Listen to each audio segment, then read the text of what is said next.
What's up guys, it's Juan at today guys, meron tayong bagong i-unbox. This is not the usual na in-unbox natin guys ng mga diecast, pero I'm sure guys, magugustuhan nyo rin to. Kaya tara, buksan na natin. Grabe, maliit lang tong item na to guys, pero grabe, balot na balot. Tingnan nyo naman yan, ang laki ng box. Ang laki ng packaging niya guys, pero maliit lang to guys. Sheesh! So ito guys yung H2R na Kawasaki H2R. Ito yung 164 scale. So bumili tayo nito guys kasi sasama natin to sa diorama natin. Para meron tayong mga sasakyan guys. At the same time, meron tayong motor, di ba? So ito siya, Kawasaki H2R. Tara, unbox natin. Safe na safe guys. So ganito lang siya kalit. So good job sa seller at sa shipper. Okay, ilagay muna natin to dito. Wow, tingnan nyo guys.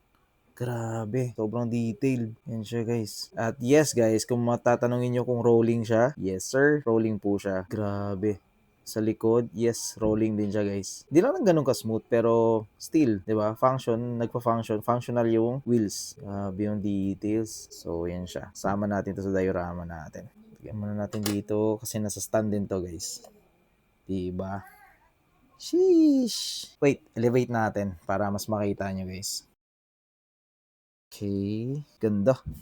Okay, so para ma-appreciate nyo guys yung scale niya or para makita natin kung 164 scale talaga siya, i-open natin to. By the way guys, ito is gift sa atin ni Jason. Yan, shoutout sa iyo pre. Salamat dito sa JDM na Subaru. Pogi. Unbox natin to kasi isasama natin to sa diorama natin mga JDM. Tara!